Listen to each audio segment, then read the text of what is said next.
کہتے ہیں حکیم لقمان کے پاس عقل آئی تو انہوں نے پوچھا، تو کون ہے اور کہاں رہتی ہے؟ عقل نے کہا، میں عقل ہوں اور انسان کے سر میں رہتی ہوں۔ پھر شرم آئی تو حکیم لقمان نے اس سے پوچھا، تو کون ہے اور کہاں رہتی ہے؟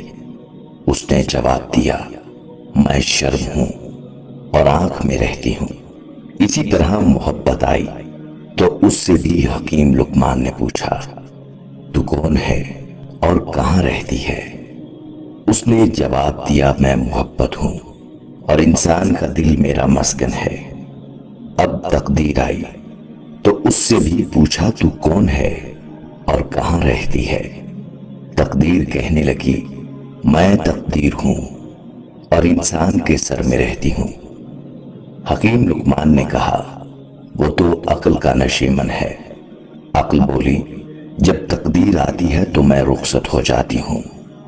اب عشق آیا، اس سے دریافت کیا گیا، تو کون ہے اور کہاں رہتا ہے؟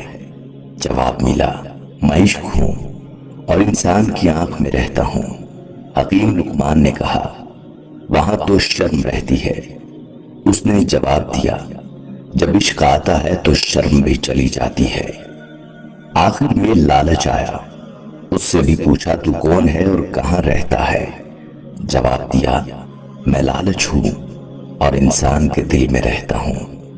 حکیم لقمان نے کہا، اس جگہ تو محبت رہتی ہے۔ تو لالچ نے جواب دیا، جب میں آتا ہوں تو محبت چلی جاتی ہے۔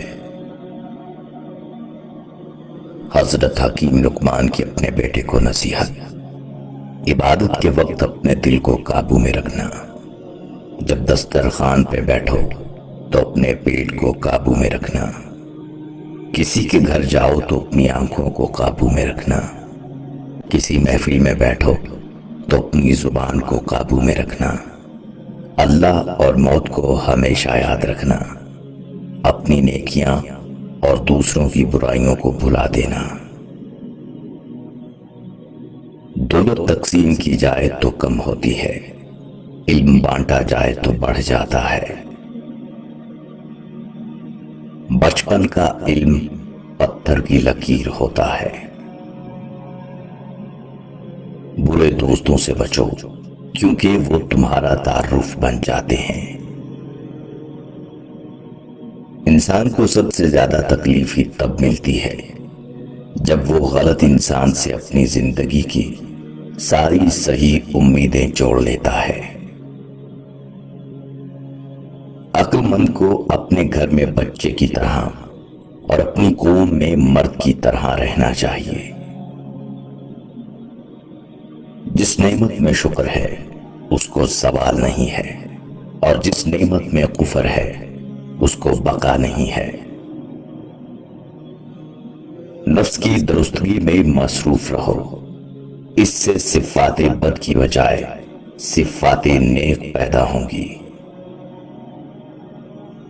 عورتوں اور بچوں سے راز کی بات مت کرو، اور کسی کی چیز میں طمع اور لالچ مت کرو۔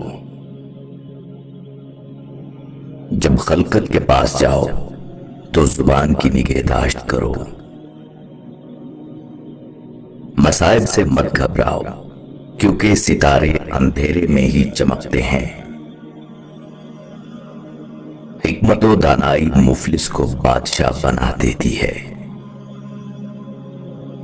جو بات دشمن سے پوشیدہ رکھنا چاہتے ہو دوست سے بھی پوشیدہ رکھو، ہو سکتا ہے کبھی وہی تمہارا دشمن ہو جائے۔ وقت کی اگر قیمت ہے تو وہ اس کا صحیح استعمال ہے۔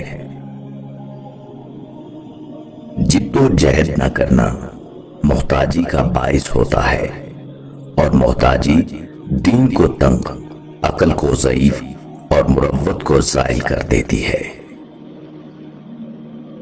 جہاں تک ہو سکے لوگوں سے دور رہ تاکہ تیرا دل سلامت اور نفس پاکیزہ رہے۔ خدا کی معرفت حاصل کرو اور اسے اچھی طرح پہچانو۔ جو بات کسی سے کہو اس پر خود بھی عمل کرو، موقع سے بولو اور مناسب گفتگو کے لیے لب کشائی کرو، ہر قسم اور ہر طبقہ کے لیے لوگوں کو پہچانو اور ان کے ساتھ مناسب برتاؤ کرو۔ دوستوں کا امتحان فائدہ اور نقصان دونوں حالتوں میں کرو، نافہم عورتوں پر بھروسہ مت کرو، ہر شخص کو اس کے ہنر اور جوہر کے مطابق جگہ دینی چاہیے، زیادہ سنو اور کم بولو،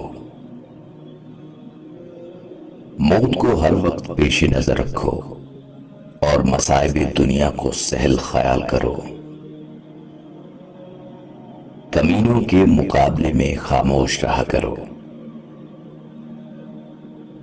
جاہل لوگوں سے کم مل ورنہ وہ تجھے بھی جاہل بنا دیں گے، خدا کے واسطے جو کام کرو اس میں بندوں کا خوف نہ کرو، اگر لوگ تم میں ایسی صفات بیان کریں جو تم میں نہیں تو مغرور مت ہو، کیونکہ جاہلوں کے کہنے سے ٹھیکری سونا نہیں بن سکتی۔ جس طرح بارش خشک زمین کو زندہ کر دیتی ہے، اسی طرح صحبت علماء سے دل زندہ ہوتا ہے۔ عقل ادب کے ساتھ ایسی ہے جیسا کہ درخت ثمر کے ساتھ، اور عقل بغیر ادب کے ساتھ ایسی ہے جیسا کہ درخت بے بر۔ دوستی حق کو سرمایہ نجات خیال کر کہ بغیر سرمایہ کچھ فائدہ نہ ہوگا، بدتنیت لوگوں سے بچو کہ ان کی صحبت سے سوائے رنج کے کچھ حاصل نہ ہوگا، جو بات تم نہیں جانتے منہ سے نہ کہو، اور جو جانتے ہو اسے مستحق کو بتانے میں دریغ نہ کرو۔ اگر کوئی کام کسی دوسرے کے سپرد کرنا ہے تو دانا کے سپرد کرو، اگر دانا میسر نہ ہو تو خود کرو ورنہ ترک کر دو۔ بے وقوفوں سے دوستی مت کرو، کیونکہ یہ مشکل وقت میں تیری مشکلات میں اضافہ کر دیں گے۔ لالچ مت کرو اور جتنا اللہ نے دیا ہے اس پر قانع رہو۔ صحت اللہ کی بہت بڑی نعمت ہے، اس کی قدر کرو۔